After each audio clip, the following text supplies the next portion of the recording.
अब देखते हैं दूरदर्शी टेलीस्कोप।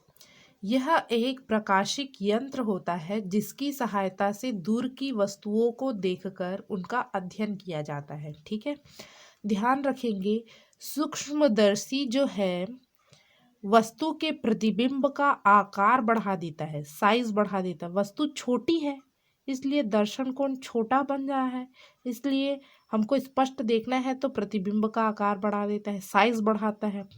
तो दूरदर्शी क्या करता है भाई, हमको दूरदर्शी से किसको देखना है? सूर्य, चंद्रमा, तारे, जो वास्तव में आकार में बहुत बड़े हैं। तो उनका आकार नहीं बढ़ाता दूरदर्शी, उनका प्रतिबिंब हमारी आंखों के पास में बना देता है। ठीक है, उससे क्या होता है, उसके द्वारा निर्मित दर्शन कोण बड़ा बन जाता है। जैसे एक छोटी सी चिड़िया दूर में हो और पास में हो, ठीक है ना, दूर में हो तो छोटी, पास में हो तो बड़ी दिखाई देगी। ठीक है ना, तो दूरदर्शी जो है क्या करता है, डिस्टेंस को कम कर देता है। और सूक्ष्मदर्शी क्या करता है, साइज को बढ़ा देता है, प्रतिबिंब को। ठीक है, और दूरदर्शी क्या करता है, जो चंद्रमा, सूर्य, तारे, ये जो है उनकी जो है डिस्टेंस को कम कर देता है, हमारी आंखों के सामने एक प्रतिबिंब बनाता है। ठीक है तो दूरदर्शी के प्रकार है अपवर्तक दूरदर्शी, रिफ्रैक्टिंग टेलीस्कोप, परावर्तक दूरदर्शी, रिफ्लेक्टिंग टेलीस्कोप। ठीक है, अपवर्तन किस में होता है, लेंस में, तो इसमें लेंस का उपयोग होगा। परावर्तन किस में होता है, तो दर्पण में, तो दर्पण का यूज होगा। ठीक है, नाम से स्पष्ट है भाई। तो अपवर्तन दूरदर्शी के प्रकार देखते हैं, उसमें है खगोलीय दूरदर्शी और दूसरा है पार्थिव दूरदर्शी। खगोलीय दूरदर्शी देखते हैं, इसकी सहायता से आकाशीय पिंडों, खगोलीय पिंडों को देखा जाता है। इसमें वस्तु का अंतिम प्रतिबिंब उल्टा बनता है। ठीक है, पार्थिव दूरदर्शी, इसकी सहायता से पृथ्वी पर स्थित दूर की वस्तुओं को देखा जाता है। इसमें अंतिम प्रतिबिंब सीधा बनता है। ठीक है, मेन जो है मैक्सिमम खगोलीय दूरदर्शी को पूछा जाता है। ठीक है, यदि खगोलीय दूरदर्शी समझ में आ गया तो पार्थिव दूरदर्शी आसानी से समझ में आ जाएगा। ठीक है, इस दूरदर्शी का उपयोग आकाशीय पिंडों को देखने के लिए किया जाता है। ठीक है, इसमें भी दो लेंसों का उपयोग करेंगे। सूक्ष्मदर्शी में हम लोगों ने देखा था कि जो प्राथमिक लेंस था वो छोटा था, जो नेत्रिका वाला लेंस था वो बड़ा था, और अभिदृश्यक वाला लेंस जो वो छोटा था। परंतु इसमें क्या होगा, अभिदृश्यक लेंस बड़ा होगा और नेत्रिका लेंस इसके अपेक्षाकृत छोटा होगा। ठीक है, एकदम छोटा भी नहीं पर इसकी अपेक्षा में छोटा होगा। ठीक है, तो ध्यान रखेंगे कि दूरदर्शी में अभिदृश्यक बड़ा होता है, अभिदृश्यक लेंस। ठीक है, इसको बड़ा क्यों लिया जाता है, इसका भी एक कारण है। तो प्रकाश, जैसे सूर्य, चंद्रमा और तारे, इनका प्रतिबिंब देखना है तो वहां से जो प्रकाश किरणें आ रही हैं, यदि छोटा लेंस लें तो बहुत कम प्रकाश किरणें गुजरेंगी, तो प्रतिबिंब बहुत ही धुंधला सा बनेगा। ठीक है, और यदि ज़्यादा प्रकाश किरणें उससे आएंगी तो उसका चमकीला प्रतिबिंब हमको या स्पष्ट प्रतिबिंब दिखाई देगा। इसलिए जो है अभिदृश्यक को बड़ा लिया जाता है ताकि अधिक से अधिक प्रकाश किरणें इससे गुजर पाए और चमकीला स्पष्ट प्रतिबिंब बने। तो हमने दो प्रकाश किरणों का उपयोग किया है प्रतिबिंब बनाने के लिए। वस्तु को एकदम सामने मत रख देना भाई, ए बी को देखो मैंने यहाँ दूर बनाया है। चांद और चंद्रमा जो है, सूर्य है, तारे हैं, ये बहुत दूर पर होंगे ना। ठीक है, एकदम पास में मत बना देना। तो यहाँ प्रकाश किरणें एक दूसरे के समांतर आ रही हैं। दो प्रकाश किरणें ले लिए मैंने जो एक दूसरे के समांतर है, तो मैंने बताया था वो कहाँ से होकर जाएंगी, फोकस तल से होकर जाएंगी। कहाँ से होकर जाएंगी, इस लेंस के फोकस दूरी यहाँ तक है, उसके फोकस तल से होकर जाएंगी। तो ये प्रकाश किरणें एक तल है जो है काल्पनिक तल, फोकस तल से होकर जाती है। ठीक है, तो यहाँ वस्तु का प्रतिबिंब ए डेज बी डेज बना।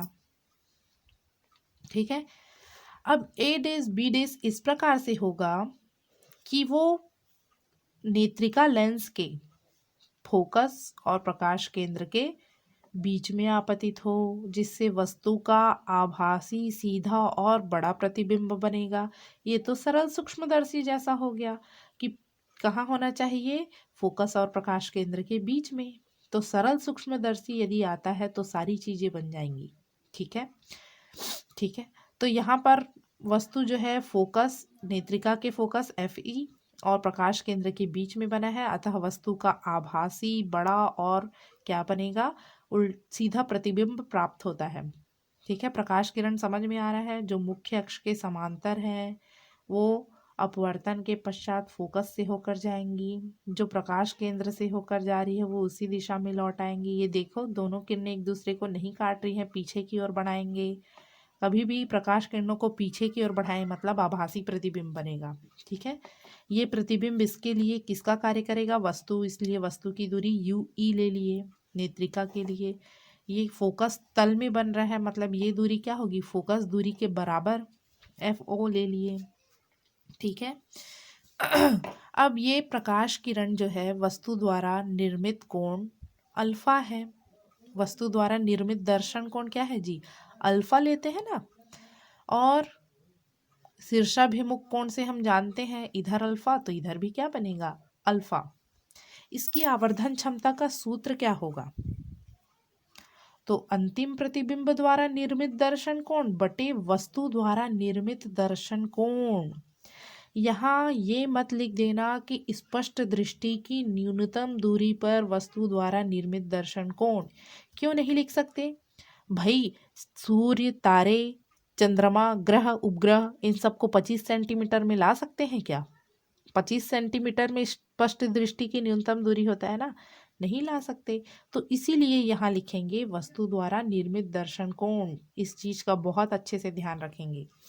तो आवर्धन क्षमता M इज इक्वल टू हो गया बीटा अपॉन अल्फा, प्रतिबिंब द्वारा निर्मित कोण बीटा और वस्तु द्वारा निर्मित कोण अल्फा। ठीक है, अब लगाते हैं, दोनों कोण बहुत ही छोटे हैं वो तो tan अल्फा और tan बीटा ले लेंगे। tan बीटा की वैल्यू निकालते हैं तो लंब बटे A डैश B डैश बटे आधार EB डैश। ठीक है, tan अल्फा निकालते हैं तो लंब A डैश B डैश बटे आधार OB डैश। ठीक है, दोनों की वैल्यू पुट कर दिए, A dash B dash cut गया, OB डैश ये ऊपर चला गया, ये नीचे आ गया। OB डैश क्या है, फोकस दूरी FO है। ठीक है, और EB डैश क्या है, वस्तु की दूरी है UE। नेगेटिव लेंगे इसको, नेगेटिव पॉजिटिव का बहुत अच्छे से ध्यान रखोगे तो M इज इक्वल टू कितना आ गया, -FO अपॉन UE। ठीक है, पुनः दो केसेस जब प्रतिबिंब स्पष्ट दृष्टि की न्यूनतम दूरी पर बने, तो प्रतिबिंब को बना दिए स्पष्ट दृष्टि की न्यूनतम दूरी -D ले लिए, -UE। नेत्रिका की फोकस दूरी FE ले लिए, तो हमारे पास कितना आ गया ये, M इज इक्वल टू हमारे पास आ गया 1/UE का वैल्यू चाहिए ना, तो 1 minus minus plus 1/UE is equal to 1/D plus 1/FE रख दिए, -FO बाहर 1/FE प्लस 1/D। इस स्थिति में दूरदर्शी की नली की लंबाई कितनी होगी, FO प्लस UE। जब प्रतिबिंब अनंत पर बनेगा, अनंत पर कब बनता है, जब वस्तु फोकस पर रखा हो। तो वस्तु फोकस पर रखा है मतलब वस्तु की दूरी फोकस दूरी के बराबर, UE बराबर FE रख दिए नीचे में। ठीक है, और इस स्थिति में नली की लंबाई FO प्लस FE होगी। ठीक है, मॉड इसलिए लगाए हैं क्योंकि दूरी सदैव धनात्मक लेते हैं ना। ठीक है, बहुत ही आसान है ये भी। पार्थिव दूरदर्शी भी बहुत ही आसान है, इसमें 3 लेंसों का उपयोग किया गया है। आखिरी में प्रतिबिंब उल्टा मिल रहा था, एक लेंस और ले लिए तो सीधा प्रतिबिंब मिलने लगा। ठीक है, बाकी कैलकुलेशन बहुत ही आसान है। ठीक है, आप लोग पढ़ेंगे इसको। अब देखते हैं परावर्तक दूरदर्शी। ठीक है, परावर्तन कब किस में होता है, दर्पण में, तो यहाँ दर्पण का उपयोग करेंगे। ठीक है तो इसके अंतर्गत है 2 प्रकार के दूरदर्शी, कैसे ग्रेनियन दूरदर्शी और न्यूटनी दूरदर्शी। केवल इसमें संरचना और किरण आरेख देखना है, इसके लिए व्यंजक नहीं है। ठीक है, तो कैसे ग्रेनियन दूरदर्शी कैसे बना है, तो इसमें एक अवतल दर्पण का उपयोग करेंगे। बड़ा अभिदृश्यक लेंस लेने से अच्छा क्या किया, यहाँ एक अवतल दर्पण ले लिए परवलय आकार का, जिसमें प्रकाश किरणें बहुत अधिक सारी प्रकाश किरणें आपतित हो सकती है, जिससे वस्तु का चमकीला प्रतिबिंब बनेगा। ठीक है, तो ये प्रकाश किरणें आपतित होंगी और अपवर्तन परावर्तन के पश्चात फोकस पर अभिसरित होना चाहेंगी। ठीक है, तो वहाँ हम क्या रख देंगे, एक उत्तल दर्पण रख देंगे।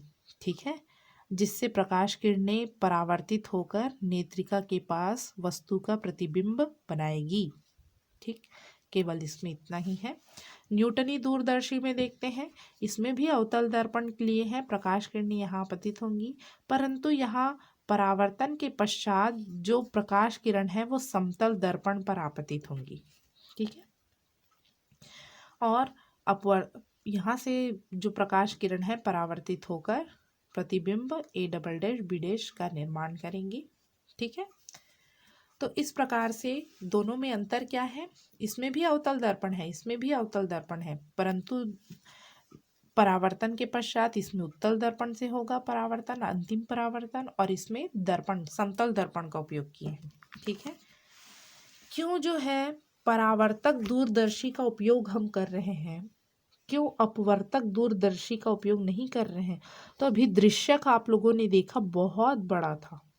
ठीक है ना, अभिदृश्यक क्या था, बहुत बड़ा था, और आप लोग जानते हैं कि उसमें खर्च, लेंस इतना बहुत बड़ा लेंस बनाने में खर्चे बहुत होंगे, तो उसको दूर करने के लिए यहाँ देखो दर्पण बनाएंगे, दर्पण का यूज़ करेंगे तो खर्चे कम हो गए हमारे। ठीक है, कम खर्चीला है। अपवर्तक दूरदर्शी में वर्ण विपथन, क्रोमैटिक एब्रिएशन होता है। ठीक है, सभी जानते हैं अपवर्तन अलग अलग रंग जो है अलग अलग जगहों पर फोकसित होती है, तो प्रकाश किरणें आ रही हैं, उसमें बहुत सारे रंग हैं, तो अलग अलग जगह पर फोकसित होंगी, तो उससे क्या होगा, अपवर्तन के पश्चात बहुत ही धुंधला प्रतिबिंब हमको मिलेगा। परंतु दर्पण में अब होता है क्या, सभी रंगों के लिए परावर्तन एक जैसा होता है, तो उसमें वर्ण विपथन नहीं होगा, ये विशेषता हो गया। गोलीय विपथन होता है इसमें। अभी तक हम लोगों ने सूत्र पढ़े बहुत सारे, उसमें हम लेंस को बहुत छोटा लेते थे। ठीक है, परंतु क्यों लेते थे, क्योंकि गोलीय विपथन ना हो उसमें। लेंस बड़ा लेने से गोलीय विपथन होता है, क्या होता है, प्रकाश किरणें अलग अलग जगह पर फोकसित होती है। ठीक है, बड़ा लेंस लेने से, तो यदि दर्पण ले लिए तो वो गोलीय विपथन भी समाप्त हो गया। ठीक है, हम लोगों ने दर्पण लिया है, उसमें बहुत अधिक प्रकाश को संग्रहण करने की क्षमता है, बहुत अधिक प्रकाश को संग्रहण करेगा तो उससे चमकीला प्रतिबिंब बनेगा। ठीक है, लेंस उसके अपेक्षाकृत थोड़ा कम जो है कर पाता है प्रकाश किरणों को संग्रहण।